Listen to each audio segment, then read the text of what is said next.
Listo. Ya, gracias. Se me había olvidado, es importante. Se está grabando la clase. ¿Qué es importante esto? ¿Ustedes se acuerdan cuando Jesús fue a tomar agua al pozo, ¿no? ¿Se acuerdan? Cuando se encontró con la mujer samaritana, ¿sí? Un pasaje conocido, tremendamente ultra conocido de la iglesia, ¿no? Pero hay una parte importante. ¿Se acuerdan ustedes que esa mujer, cuando Jesús se le acerca a pedir agua, esa mujer dice varias cosas? Pero una de las cosas que dice, ¿y cómo tú, siendo judío, sí o no, me vienes a pedir agua a mí, que soy samaritana? Perfecto, primer punto. ¿Por qué razón? Porque los judíos y samaritanos no se podían ni mirar ni tocar, y la historia dice que cuando un samaritano venía de frente y se topaba con un judío, ambos se cambiaban de vereda, o sea, ni siquiera eran capaces de cruzarse en la calle. Ese problema de samaritanos con los judíos tiene un origen, y lo vamos a estudiar después, en la división del reino, cuando se divide Israel en los dos reinos, el reino del norte y el reino del sur, y por un lado quedó Jerusalén en el sur como capital y con el templo, ¿cierto?, en el sur, pero en el norte, en el reino del norte, donde estaban las otras 10 tribus, porque en el sur solo quedó la tribu de Judá y la tribu de Benjamín, y la tribu de Benjamín era tan pequeñita que solamente el reino del sur se conocía y se conoce en la Biblia como el reino de Judá, ¿cierto? El reino de Judá, que es la parte sur porque Benjamín casi ni aparece, pero ahí estaba Jerusalén y estaba la ciudad más importante. Pero en el norte, donde estaban las otras 10 tribus, se estableció Samaria como la capital del norte. Y ellos también construyeron un lugar de adoración. Y es por eso que cuando se encuentra la mujer samaritana con Jesús, y ella le dice, ¿y cómo tú, siendo judío, me pides agua a mí, que soy samaritana? Porque tú no me puedes hablar a mí, tú no puedes dirigirme la palabra de otra manera, ¿no? Y después le dice él, mujer, si tú supieras quién es el que te pide agua, tú le pedirías agua y él te daría agua viva, ¿cierto? Y ella le dice, ¿cómo me estás diciendo esto si aquí en este pozo toda mi familia, mis generaciones anteriores vinieron y sacaron pozo en esta agua? Y nombra una ciudad, ¿no? Bueno, ¿qué quiero decir con esto? Que a veces cuando leemos el Nuevo Testamento, los evangelios o cualquier cosa, las cartas del apóstol Pablo, hay muchas cosas que se nombran y que se dicen en los evangelios, en el Nuevo Testamento, y que usted ahora, cuando usted estudie esto, va a poder incluso comprender muchas cosas que pasaron en el Nuevo Testamento, porque están muy ligadas al Antiguo, muy ligadas. Jesús mismo citaba muchas veces, y Jesús siempre decía, oísteis que fue dicho, mas yo os digo, dice Jesús, ¿cierto? Cuando Jesús decía eso, cuando él decía, oísteis que fue dicho, ¿a qué estaba haciendo alusión? Él estaba haciendo alusión al Antiguo Testamento. Estaba haciendo alusión a los escritos, a la ley mosaica. Entonces él decía, oísteis que fue dicho, mas yo os digo. Entonces, es relevante, hermanos. Y cuando usted lea o estudie, y lo podemos estudiar en otro taller, en otro ciclo, cuando estudiemos el libro de Hebreos, por ejemplo, nos vamos a dar cuenta que ahí hay mucha ilustración y hay mucha confrontación al Antiguo Testamento, de hecho. Por eso que es importante este ramo o este ciclo de estudio para tener un marco general de lo que es el Antiguo Testamento, ¿cierto? Entonces, estas 5 unidades que están ahí terminan con la quinta, que es los cautiverios, que no fueron uno. Al menos vamos a estudiar 2, ¿sí? Del pueblo de Israel. El pueblo de Israel fue llevado cautivo por su desobediencia y los profetas profetizaron de esto, que iban a estar en cautiverio, por un lado, por los asirios, por el norte, después iban a estar con los babilónicos, por Babilonia, y muchas cosas que pasaron en Israel fue en su tiempo de cautiverio. y la historia dice que de ahí sacaron los comerciantes de su historia con Babilonia, porque Babilonia era la capital del mundo en esa época, y ellos conquistaron y ellos dominaban el mundo, y su característica era el comercio. Bueno, estas son las 5 unidades que vamos a estudiar con la ayuda de Dios y esperamos hacerlo en este tiempo. Ya, aquí les quiero dejar automáticamente, tome nota, porque es una tarea que tiene que usted entregar el próximo jueves. Ojo, una tarea súper sencilla, no hay que hacer un ensayo ni una tesis, no.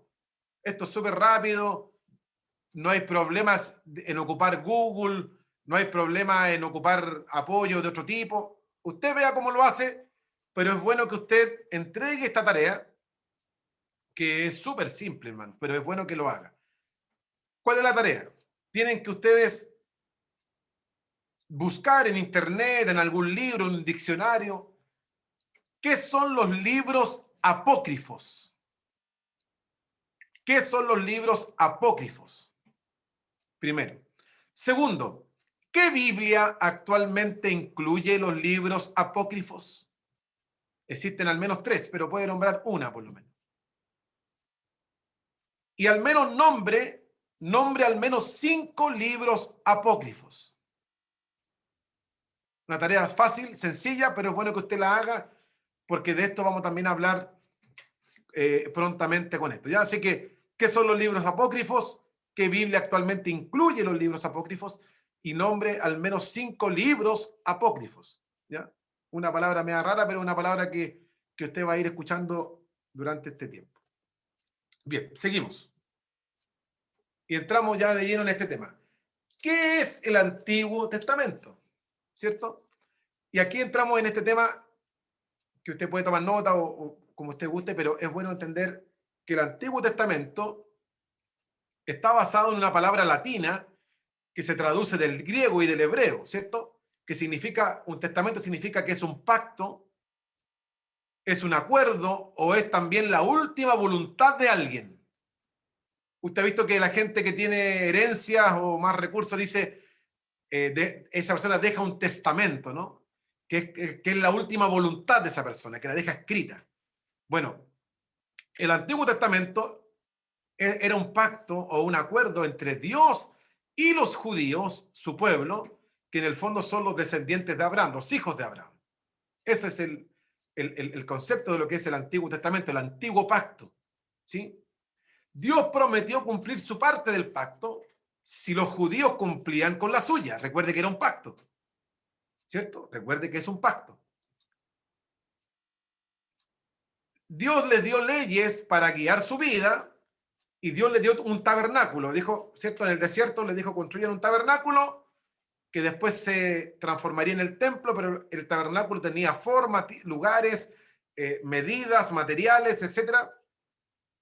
Y Dios también levantó una familia de sacerdotes, estableció rituales, sacrificios de animales, y Dios les prometió bendecirles si ellos guardaban sus leyes, si el pueblo guardaba sus leyes.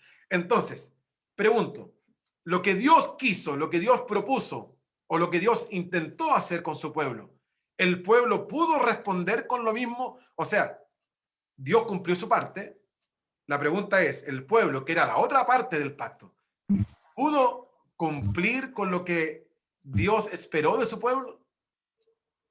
Y vamos a darnos cuenta que eso nunca ocurrió. Y vamos a darnos cuenta cómo Dios fue renovando su pacto y cómo Dios fue estableciendo disciplina, ¿no?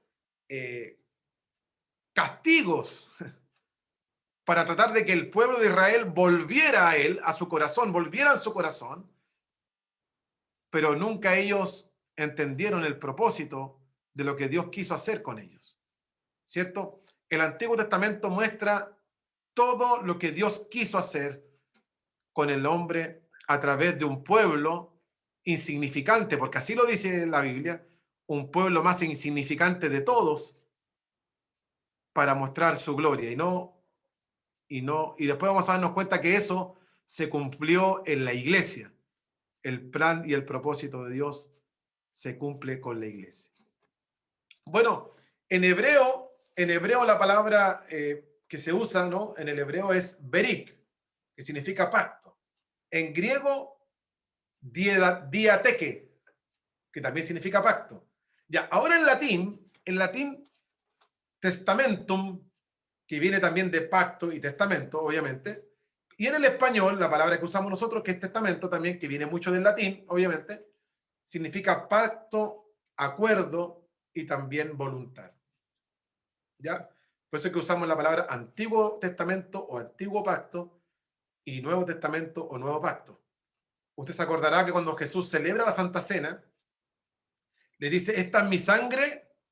¿Sangre de qué cosa le dice? Sangre del nuevo pacto, le dicen, ¿sí?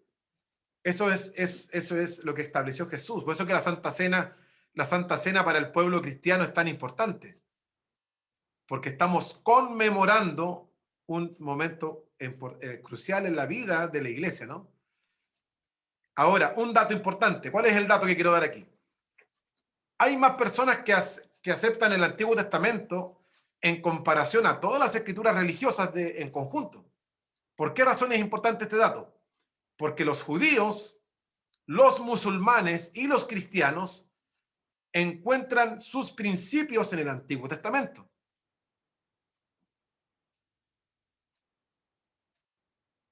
Por ejemplo, los musulmanes reconocen el Antiguo Testamento como fundamento en su cultura religiosa.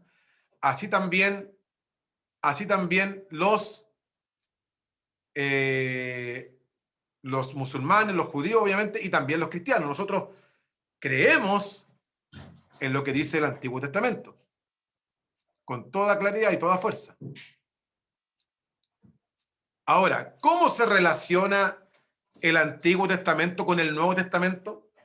Recuerde que estamos haciendo una clase introductoria hoy día y espero que poder hacerlo con la ayuda del Señor, porque para meternos de lleno tenía que hacer este recorrido. ¿Cómo se relaciona el Antiguo Testamento con el Nuevo? El Antiguo Testamento es un contraste con el Nuevo Testamento. Bajo el Antiguo Testamento, la gente llegaba a Dios mediante la sangre y la muerte de animales sacrificados. Bajo el Nuevo Testamento o Nuevo Pacto, venimos a Dios mediante la sangre y muerte de Jesucristo. ¿Sí? Ahora, esta relación que existe en el Antiguo con el Nuevo, la pregunta que tenemos que hacernos hoy día, ¿por qué hoy día no se hacen sacrificios de animales? ¿Tendrá que ver con la muerte de Jesús? ¿Se acuerdan lo que dijo Juan el Bautista al ver a Jesús caminando ahí al Jordán para bautizarse? ¿Cuál fue la expresión que tuvo Juan el Bautista? He aquí, dice, he ahí el Cordero de Dios que quita el pecado del mundo. Hebreos dice que Jesús entró en el lugar santísimo como cordero, ¿cierto? Como animal, como sacrificio, dice, una vez y para siempre, dice. Entonces, cuando entendemos los rituales, entendemos lo que Dios hacía en el Antiguo Pacto, en el Antiguo Testamento, los sacrificios de paz, los sacrificios de las ofrendas de amor, las de arrepentimiento, el Día del Perdón, el Yom Kippur, las fiestas religiosas, la Pascua, cómo celebraban ellos las fiestas, nos vamos a dar cuenta que todo tiene relación con lo que sucedió también en el Nuevo Testamento. Es importante eso, es relevante esta relación que existe con el Nuevo Testamento. Mire lo que dice Hebreos 8. Dice, pero ahora tanto mejor ministerio es el suyo, hablando de Jesús.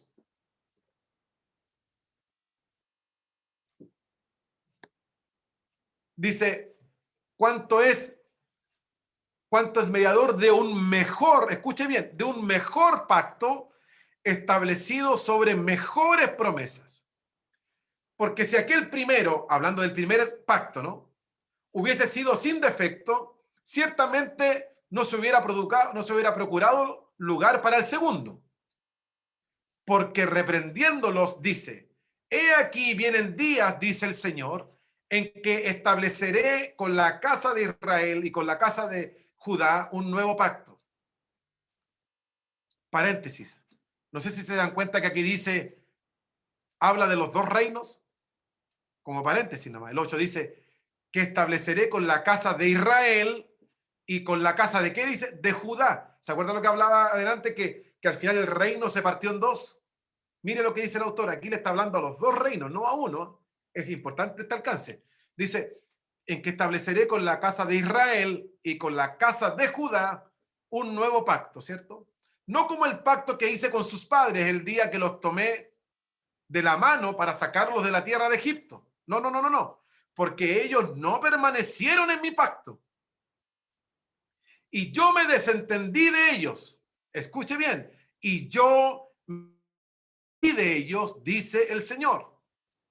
Por lo cual, ese por lo cual ya lo hemos explicado en otras oportunidades, ¿cierto? Cada vez que diga por lo cual, por lo tanto, o cuando diga entonces, es como una conclusión, ¿no? Es como diciendo, a raíz de lo dicho, o diciendo, tomando en cuenta lo que ya he dicho, dice el Señor aquí, el 10. Este es el pacto que haré con la casa de Israel, dice el Señor. Yo le pregunto, ¿toma usted diferencia entre el versículo 8 con el versículo 10? ¿Por qué en el versículo 8 nombra los dos reinos y ahora en el 10 está hablando de uno solo? No sé si a usted le causa impresión, pero a mí me causa y lo vamos a ver después. ¿Por qué? Porque dice aquí el 10, por lo cual este es el pacto que haré con la casa de Israel después de aquellos días, dice el Señor, pondré mis leyes en la mente de ellos y sobre su corazón las escribiré y seré a ellos por Dios y ellos me serán a mí por pueblo. Y ninguno enseñará a su prójimo ni ninguno a su hermano diciendo, conoce al Señor, porque todos me conocerán, desde el menor hasta el mayor de ellos, porque seré propicio a sus injusticias y nunca más me acordaré de sus pecados y de sus iniquidades. Al decir nuevo pacto, ha dado por viejo al primero, y lo que se da por viejo se envejece, está próximo a desaparecer. Hermanos, yo no sé si usted logra tomarle el peso de lo que estamos leyendo, pero esto es una declaración tremenda, hermano. Tremenda. Voy a parar un poquito aquí porque quiero decir esto, hermanos, porque recuerde que hoy día la clase es una introducción para lo que vamos a ver más adelante, pero lo que está diciendo el autor de Hebreos, que a esta altura yo creo, y este es un carril, digo yo siempre digo, este carril, o el Señor me va a retar en el cielo, o el Señor me va a decir que estoy bien, pero es un carril. Yo siempre he dicho que este libro lo escribió el apóstol Pablo, aunque no se sabe, ¿no? Porque es un libro de autor desconocido, pero como escribe, de la manera que escribe, creo que es el apóstol Pablo. Es un carril nomás, es un carril. Pero quiero decir que esto que leímos de Hebreos 8, en realidad todo el libro de Hebreos es una confrontación a lo que creían los judíos, a muchas cosas que ellos se envanecían también como pueblo de Israel. Fíjese que ahora el Señor está diciendo que este nuevo pacto, hablando del Nuevo Testamento, viene a ser mejor que el primero. Y aquí dice, y da el por qué. Y solamente me quiero detener un minuto para explicar esto, porque es tan relevante para nosotros como creyentes que hemos creído en el nuevo pacto, que somos hijos del nuevo pacto, que estamos unidos bajo el nuevo pacto, que es el Nuevo Testamento. ¿Por qué es importante? Entonces te dirá, pastor, entonces ¿para qué estudiamos el Antiguo Testamento? Si es que tiene mucha relevancia, justamente por lo que estamos hablando. Porque si no entendemos el Antiguo, nunca vamos a valorar lo que hizo Dios en la cruz. Jesucristo en la cruz, perdón. Si no entendemos lo que pasó en el Antiguo Testamento, lo que pasó con Israel, lo que pasó con el pueblo de Israel y cómo pasaron lo que pasaron, nunca como iglesia y como hijos de Dios vamos a entender lo que Cristo hizo en la cruz del Calvario. Y para eso tenemos que profundizar en lo que ellos hicieron, en lo que ellos se equivocaron, en la idolatría de ellos.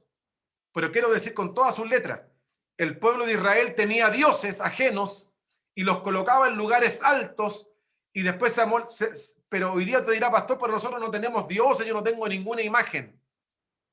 Pero le puedo asegurar que muchos de nosotros sí tenemos idolatría en el corazón. En muchas cosas que a lo mejor no están visibles, pero las mismas cosas que padeció el pueblo de Israel, hoy día las padece la iglesia. Ahora, si usted se da cuenta en el texto que leímos de Hebreos, dice, y es lo que a mí me causa impresión y el corazón se me conmueve al entenderlo ahora. Porque cuando Jesús le dice, o sea, el autor de Hebreos le dice, mira, el antiguo pacto tenía un problema. ¿Cuál era el problema? En que ellos necesitaban tener las leyes visibles. Ellos requerían tener un decálogo que estuviera pegado en la pared. Ellos necesitaban ser, recuerde usted que la ley, para ser infractor de la ley y que tú fueras enjuiciado por la ley mosaica, tú tenías que ser pillado infraganti. O sea, tú podías estar toda la vida pecando, mientras no te pillaran, tú no eras acusado de nada, hermano. ¿Se acuerda usted cuando la mujer adúltera fue llevada a los pies de Jesús? Y todos la querían apiedrar. ¿Se acuerdan el caso muy conocido cuando Jesús le dice, el que esté libre de pecado que lance la primera piedra, que es un pasaje muy conocido, ¿no? Pero cuando los hombres van con la mujer adúltera y la querían apiedrar, yo le quiero decir que lo que esos hombres iban a hacer era lo correcto. Porque era lo que decía la ley. Y la ley decía, porque ellos le dijeron, Señor, hemos pillado a esta mujer en el acto mismo, dice, de adulterio. O sea, había sido pillada infraganti. Y le dicen, y según la ley de Moisés, esta mujer debe morir apiedrada. Entonces ahí Jesús lanza la frase, ¿no? El que esté libre de pecado, que lance la primera piedra. Porque Jesús estaba ahora yéndose a algo más profundo, que era la conciencia de las personas. Entonces la pregunta que yo le he hecho siempre a mis hermanos, y esto lo dije en la clase de Romanos, pero lo voy a repetir ahora. ¿Qué es más severa? ¿La ley o la gracia? Y mucha gente equivocadamente dice, no, pastor, es que ahora estamos en la gracia y como que tenemos chip libre, hermano. Y pareciera ser que ahora la gracia nos permite hacer muchas cosas. Y uno dice, no, es que ahora no estamos en la ley, estamos en la gracia. Y yo le digo, sí, hermano, estamos en la gracia. Pero la gracia es más severa que la ley. ¿Y por qué la gracia es más severa que la ley? Porque la gracia, la ley, tenías que tú ser sorprendido infraganti para ser acusado, para ser acusado de pecador y estar infringiendo la ley de Dios. Pero el Dios le dijo, Jesucristo le dijo a los hombres, un momento, hablando del adulterio, le dijo, cada hombre, si tú miras a una mujer para codiciarla, dice, este hombre ya adulteró en su corazón. Entonces Jesús le dice, ¿por qué la gracia es más severa que la ley? Por lo que leímos recién de Hebreos. Porque el Señor dijo, este nuevo pacto, esta nueva alianza, este nuevo pacto, no se necesita tener un decálogo pegado en la pared, no se requiere tener las tablas de la ley pegadas en una muralla, sino que ahora dice, pondré mis leyes y mis principios en la mente y en los corazones, dice. Entonces, cuando tú pecas y cuando yo peco, ya no necesito leer una ley que me diga que eres pecador. Es el Espíritu Santo que está en mí, que ha puesto su ley dentro de mí y acusa mi conciencia y me hace entender que le he fallado a Dios y que necesito el perdón de Dios. Entonces, ahora el Señor colocó la ley en nuestros corazones. Ahora el Señor sabe que nosotros tenemos grabados sus leyes, sus principios en nuestro corazón. Ahora, ¿qué es más severo entonces? ¿La ley o la gracia?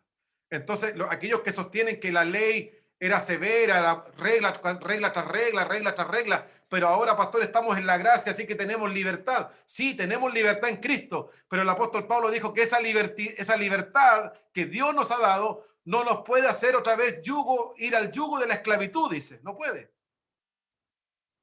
Por eso que el Señor dice, y seréis verdaderamente libres cuando hayas conocido, ¿cierto? La verdad, que es Jesús. Quiero decir esto, hermanos, porque este libro o este marco teórico o este marco general del Antiguo Testamento nos va a llevar a reflexionar sobre lo que Jesús hizo, hermano. Nos vamos, sí o sí, vamos a ver, ¿sabe lo que va a suceder? En que vamos a ver a Jesús en todo el Antiguo Testamento.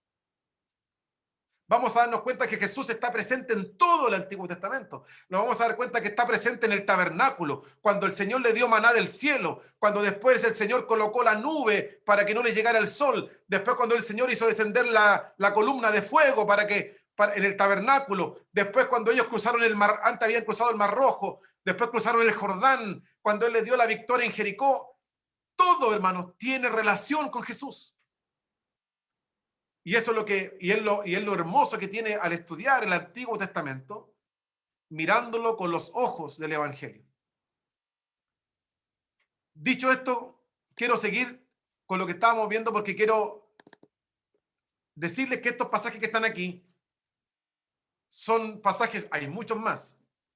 Quiero pedirle ahí voluntariamente que alguien busque Juan 1:29, que otro hermano, a ver, voy a decirle a alguien que lo haga para poder tener claro quién lo puede hacer.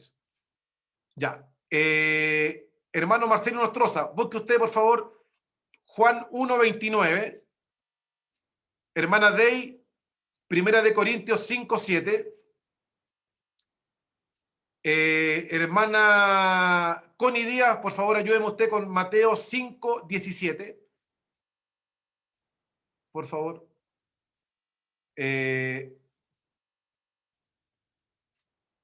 Voy a pedir aquí, no sé quién más está acá, hay harto, hermanos, pero voy a pedir ahí a nuestra hermana Sandra Marambio que por favor pueda leer Mateo 27, versículos 50 y 51. ¿Ya? Por favor.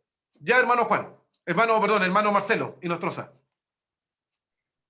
Juan 1:29.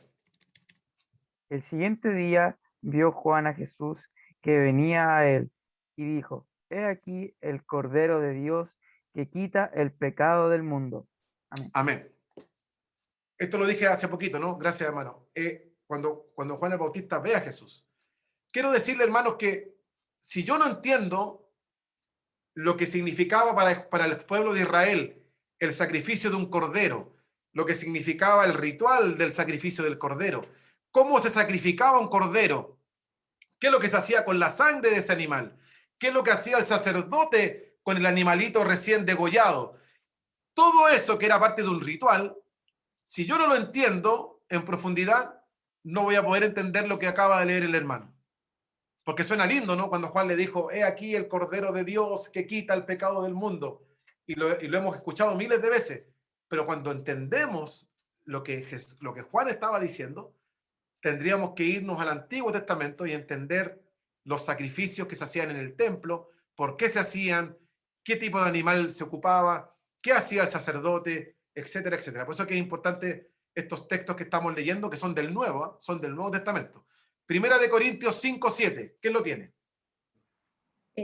Acá. Mana Day parece, ¿no? Limpiaos, pues, de la vieja levadura, para que seáis nueva masa, sin levadura como sois. Porque nuestra Pascua, que es Cristo, ya fue sacrificada por nosotros.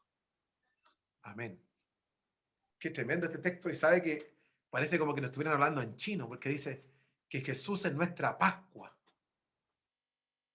¿De cuál Pascua? De la Pascua de la Pascua feliz para todos.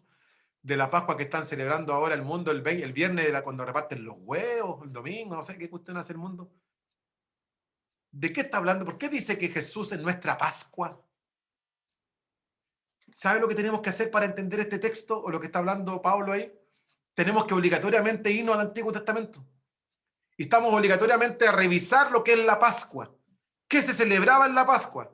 ¿Por qué Dios estableció la celebración de la Pascua? ¿Qué se hizo el día que se celebró la primera Pascua? Que tiene que ver con algo que voy a hablar al final. Pero, hermanos, ¿por qué quise poner este texto? Para que nos diéramos cuenta que al leer el Nuevo Testamento, sí es necesario tener un panorama general del Antiguo. ¿Sabe usted lo que estaba haciendo, que se estaba celebrando en Israel cuando Jesús muere? ¿Usted sabe por qué a Barrabás lo dejaron libre, por ejemplo? ¿Sabe usted lo que estaban celebrando ellos cuando celebraron la Santa Cena? Ellos estaban celebrando la Pascua. Eran los días de la Pascua. Y cuando vino el derramamiento del Espíritu Santo, después de que Jesús se va, ¿cierto? Y vino lo que relata Hechos capítulo 2, dice, y cuando estaban todos reunidos ahí en el aposento alto, vino el Espíritu Santo, ¿sí o no? Y todos celebramos, todos los que somos pentecostales, levantamos las manos y decimos, gloria a Dios por ese día, ¿no? Pero usted sabe por qué los hermanos pentecostales se llaman pentecostales. Es que usted dice que Hechos capítulo 2 dice, cuando llegó el día de Pentecostés, estaban todos reunidos. Por eso viene la palabra pentecostal. Sí, puede ser. Pero la palabra Pentecostés era porque en esos días se estaba celebrando una fiesta, que era la fiesta de las semanas, la fiesta de Pentecostés, o la fiesta de la cosecha también se conocía. Por eso que Jesús, cuando se va al cielo, Hechos capítulo 1, cuando Jesús está yendo al cielo, Jesús le dice, dentro de no muchos días, ustedes van a ser llenos del Espíritu Santo, le dice. Jesús le estaba dando una tremenda verdad, que dentro de pocos días iban a ser ellos llenos del Espíritu Santo. Y la fiesta de Pentecostés, la fiesta de las semanas o la fiesta de la cosecha también se conoce, se celebraba 50 días posterior a la Pascua. Por eso que se llama Pentecostés. Pente, que después lo vamos a ver cuando estudiemos el Pentateuco, por eso la palabra Pentateuco, Pentecostés. ¿Se acuerda cómo se llama la empresa que estaba ahí con el metido con los políticos, la empresa Penta, ¿no? ¿Se acuerdan? ¿Ha escuchado usted la palabra pentagrama? Pentateuco, no sé qué otra palabra, pentacampeón. Toda la palabra que diga penta viene de 5. Pentágono. Pentágono, pentagrama, todo lo que tenga que ver es 5, ¿no? 5.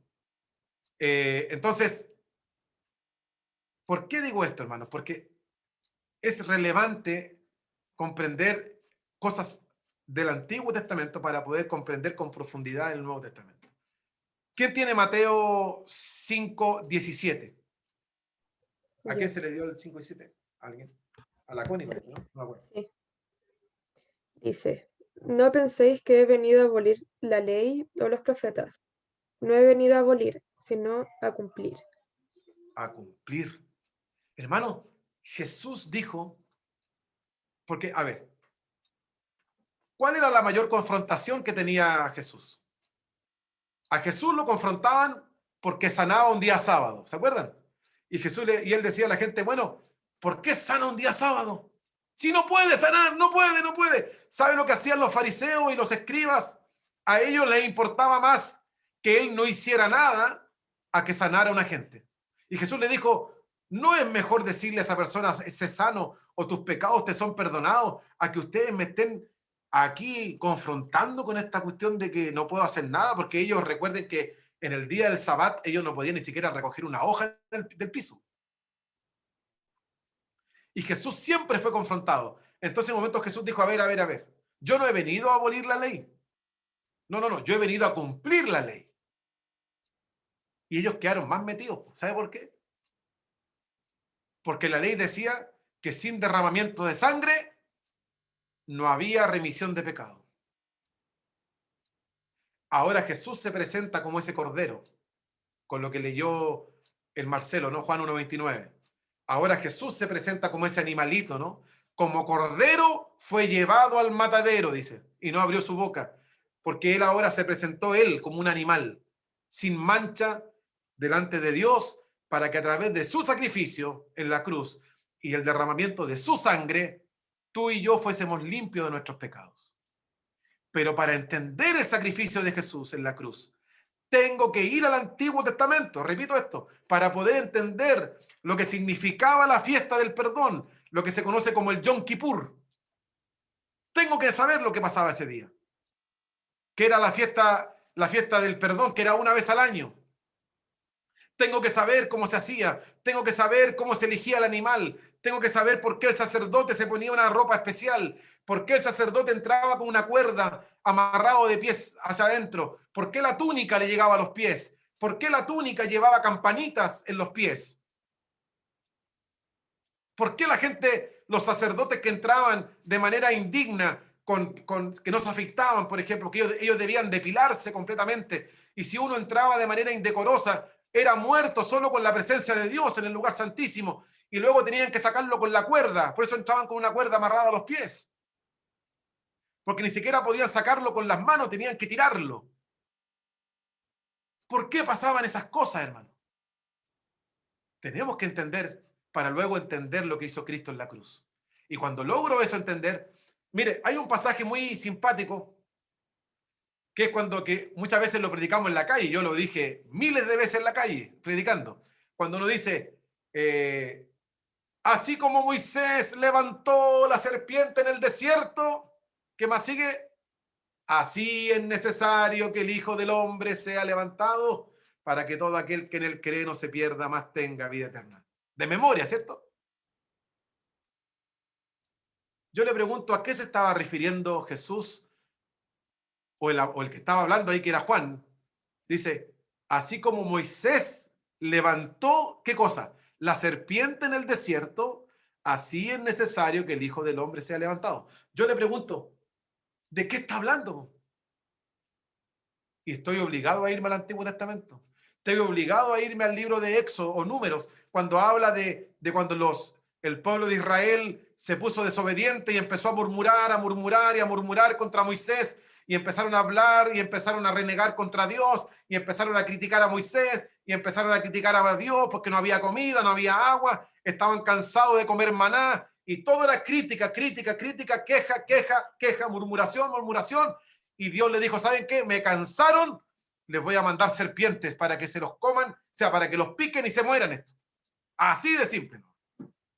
Y aparecieron las serpientes venenosas, dice la Biblia, y lo empezaron a morder y empezó a morir la gente, los niños, y todos se morían. Así dice la Biblia, tal cual.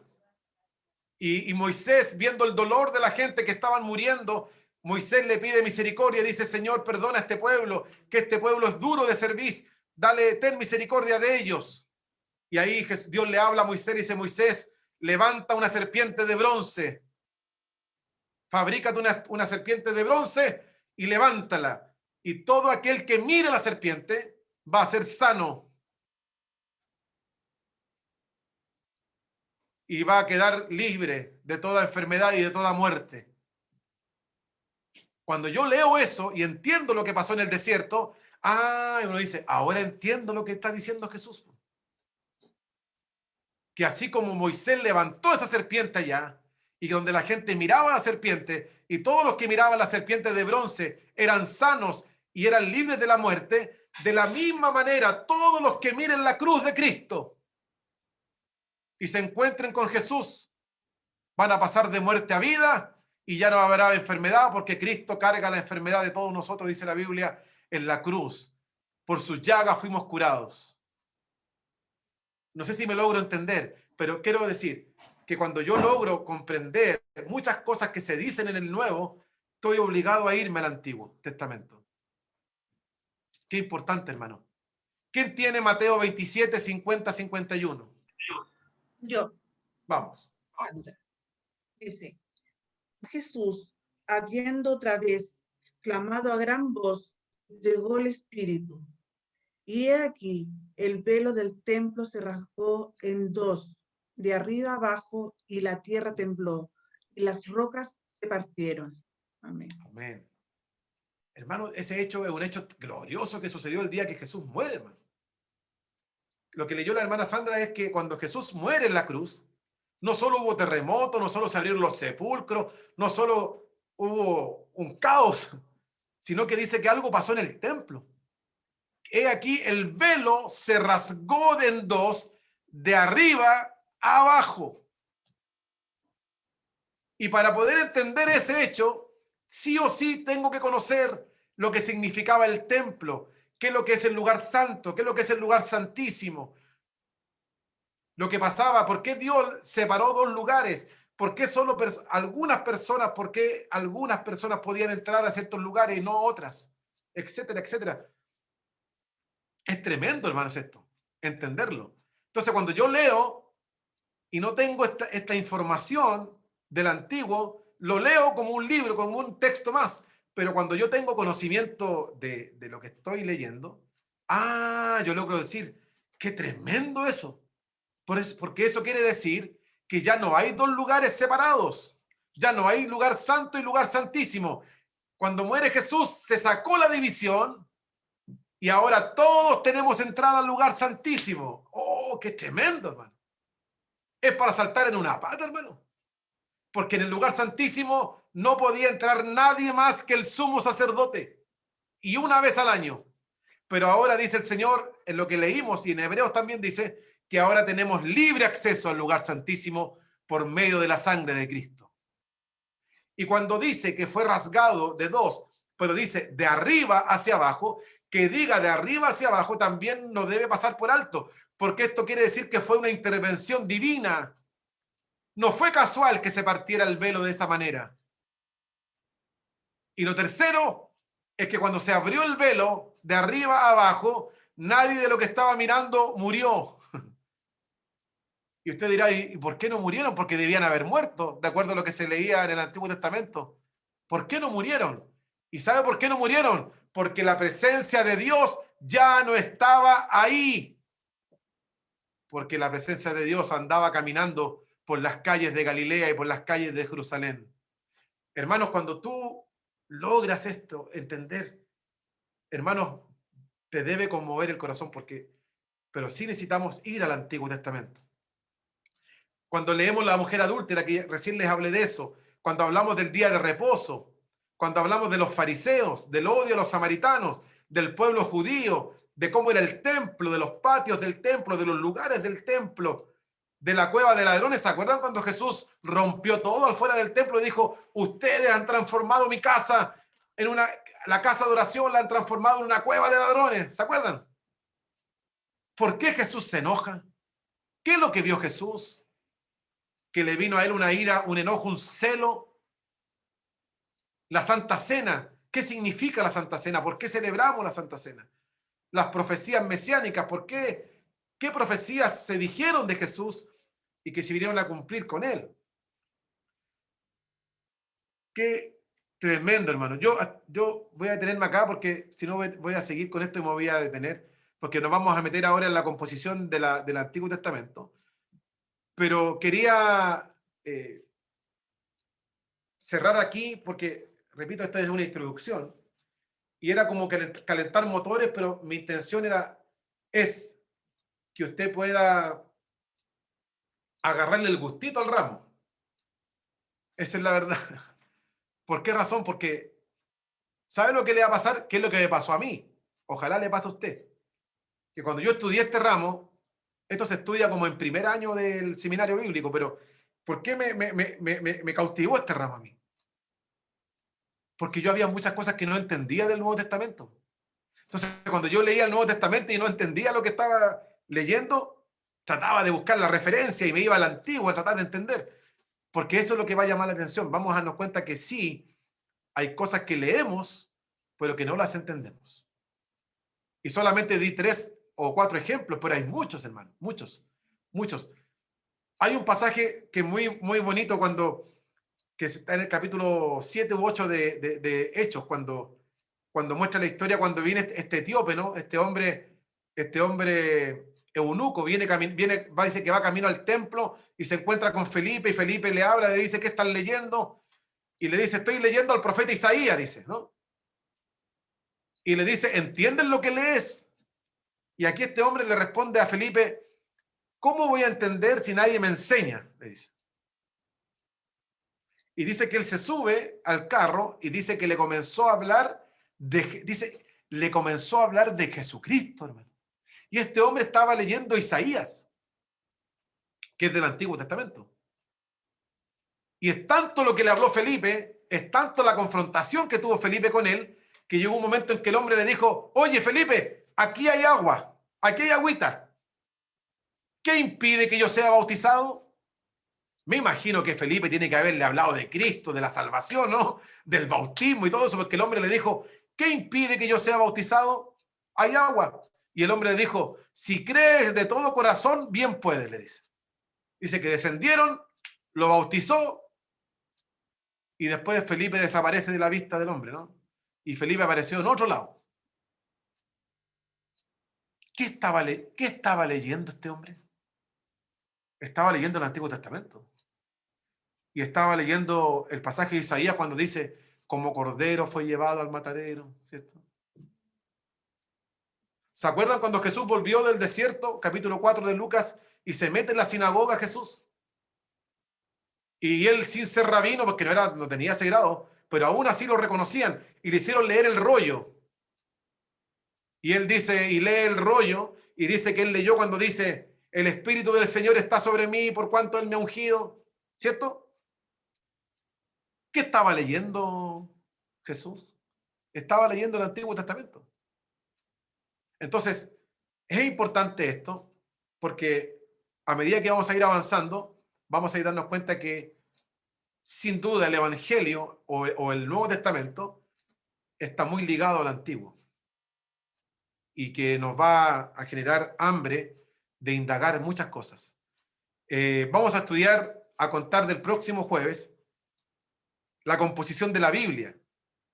Por ejemplo, la Torá, el Tanaj, el Talmud, son palabras medio raras, pero esas dos cosas, la primera, la Torá y el Tanaj, componían la Biblia hebrea, que en el fondo es el Antiguo Testamento, que usted conoce, pero estaba distribuido de otra manera, que también lo vamos a ver.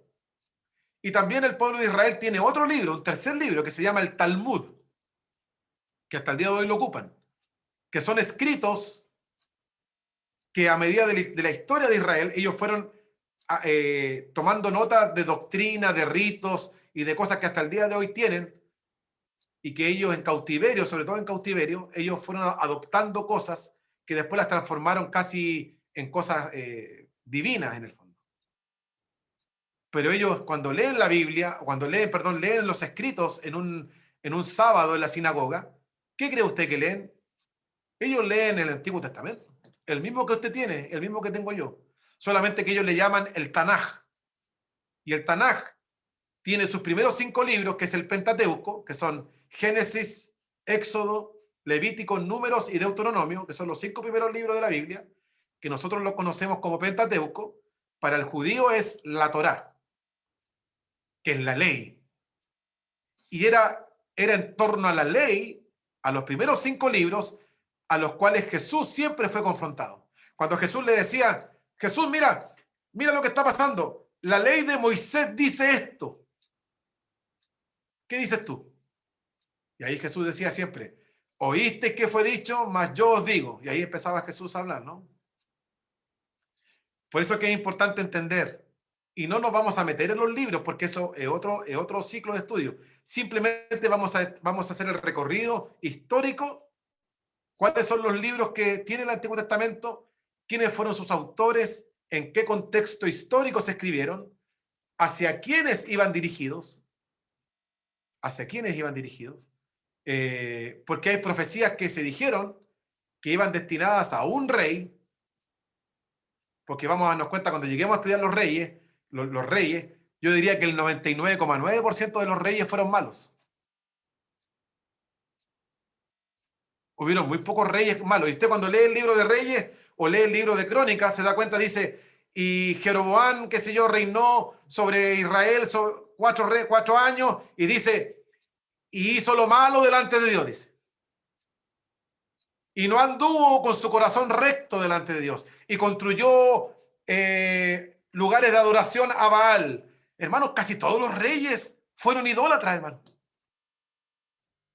Casi todos los reyes construyeron altares a los otros dioses. ¿Se acuerdan cuando Elías confronta a los profetas de Baal? Primera de Reyes, cuando les dice, se reúne el pueblo y Elías le dice al pueblo de Israel, hermano, Elías le estaba hablando al pueblo, no a gente extranjera. Le estaba hablando al pueblo de Dios. Le estaba diciendo, ¿hasta cuándo claudicaréis entre dos pensamientos? Le dice. Si quieren ir tras los dioses, pues vayan con ellos. Pero si quieren seguir a Dios, sigan a Dios. Pero no pueden seguir a los dos.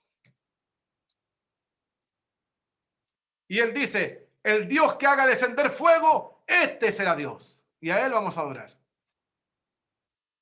Y los profetas de Baal dicen que empezaron a hacer fuego, ritos, se rasgaban el cuerpo, echaban sangre y no pasaba nada. Y Elías como que se burla, ¿no? Y dice, ¿a dónde está? Parece que se quedó dormido, le dice. Pero dice que después él fue al lugar donde estaba el altar de Dios y dice, y el altar de Dios estaba destruido, dice, en ruinas.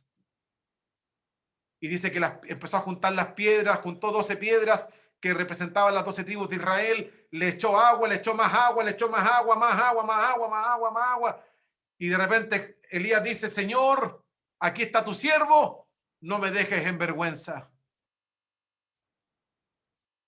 Dice que descendió fuego del cielo que consumió todo el sacrificio que había. Y más encima mataron a todos los profetas de Baal. ¿Se acuerdan? ¿Qué tiene que ver con nosotros eso, hermano? ¿Tendrá alguna relación con nosotros? ¿Con el pueblo de Dios hoy día? Sí tiene que ver, hermano. Y tiene que ver mucho con lo que está pasando en la iglesia en el tiempo que estamos viviendo. Porque la misma apostasía que tuvo Israel, la misma idolatría que tuvo Israel, hoy día es la misma apostasía y en la misma rebelión y en la misma idolatría que tuvo el pueblo de Israel, es lo mismo que hoy día vive el pueblo de Dios, hermano. Entonces, cuando estudiemos Israel, estudiemos el corazón de Israel, estudiemos cómo ellos le dieron la espalda a Dios y cómo se fueron tras los dioses, capaz que usted diga, Señor, no veo mucha diferencia con nosotros. Por eso que el pueblo de Israel se fue a cautiverio con Babilonia. Y fue en Babilonia donde Dios levantó a Daniel. ¿Se acuerdan? Daniel, el famoso Daniel, con sus amigos. La historia del foso de los leones, el horno de fuego y todas esas historias que sabemos fueron en cautiverio, hermano. Estuvieron en cautiverio. Muchos de los salmos que uno lee fueron escritos en cautiverio. Por eso que, hermanos, cuando uno profundiza o hace este estudio, sin duda que hay crecimiento, hay hambre por entender lo que pasó.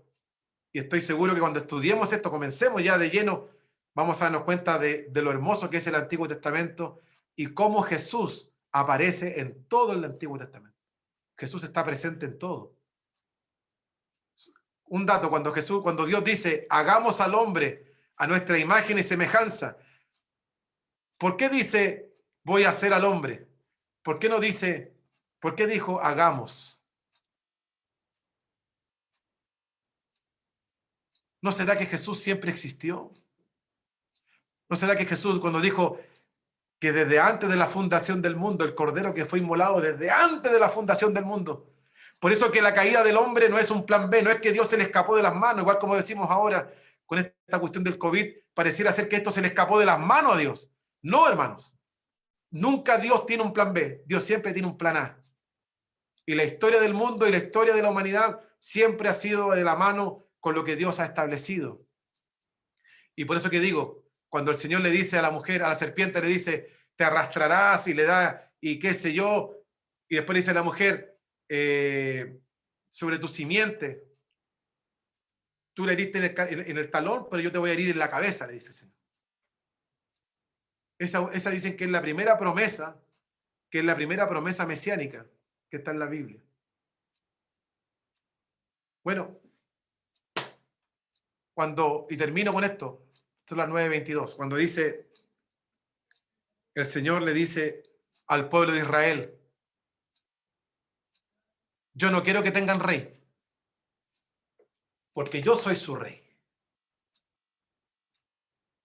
Yo no quiero que imiten los otros pueblos, porque yo les di una identidad distinta a ustedes. Por eso cuando lleguen a Canaán, tienen que sacar a todos los pueblos que están ahí, a todos. Y usted dirá que como medio sanguinario, ¿no? Porque Dios le dijo a ellos, aún los niños, los animales tienen que sacar a todo, que no haya rastro de nada. porque yo soy vuestro Dios, y ustedes serán mi pueblo, y ustedes no necesitan rey, porque yo soy vuestro rey. El pueblo de Israel, desobedeciendo el mandato de Dios, cada pueblo que tomaban, o algunos pueblos que tomaban, dejaban tesoros para ellos, le perdonaban la vida a algunos reyes, se quedaban con el motín, ¿no? Que se llama así el motín de la conquista. Y Dios les decía a ellos, ¿por qué se quedaron con el motín?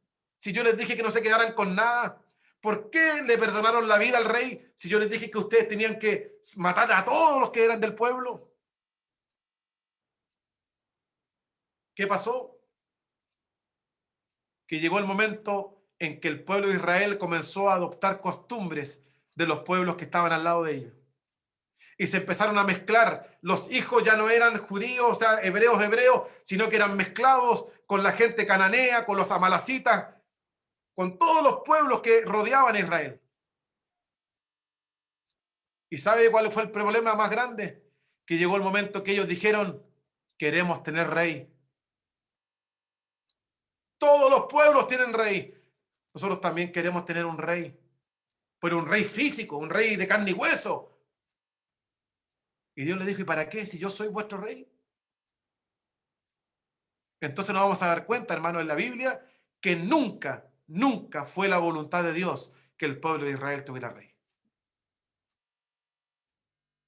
Pero por la dureza del corazón, muchas veces Dios permite cosas y nos vamos a dar cuenta que una cosa es la permisividad de Dios y otra cosa es la voluntad de Dios.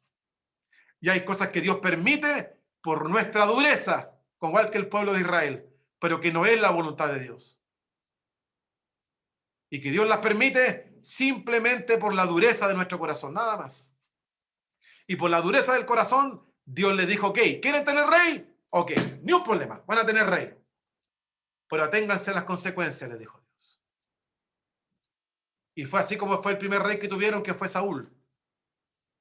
Y el primer rey que tuvieron, el primero, dejó la escoba, el primero. Desechado por Dios. El segundo, David. Wow, podemos hablar muchas cosas de David hermosas, pero David era un adúltero. David era un asesino. David tenía muchas cosas que no las voy a nombrar aquí para que nadie se escandalice, pero si usted estudia a David, capaz que nos escandalicemos, hermano. Pero Dios dijo de David algo, ¿no? Dijo Dios de David, este hombre es un hombre conforme a mi corazón, dijo. Ah, no, ya que digo yo, aquí estoy mal, yo.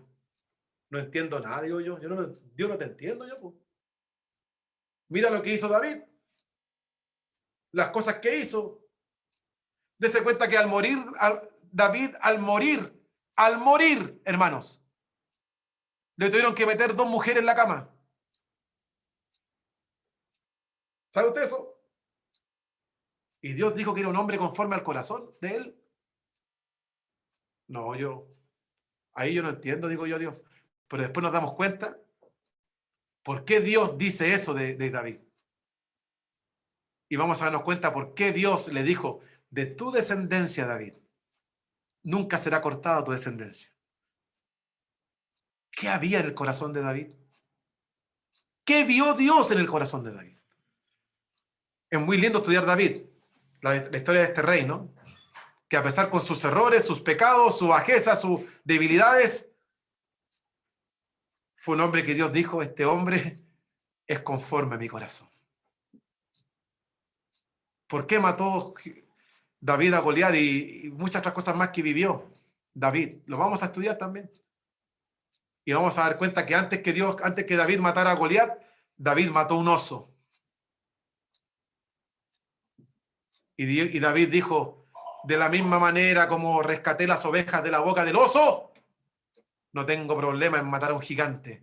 Entonces mucha gente quiere matar gigantes, pero no quiere matar al oso. Y Dios siempre quiere que matemos el oso primero para poder enfrentar a Goliat. Entonces, ¿qué quiero decir con esto? Que cuando entendemos procesos que vivieron hombres de Dios,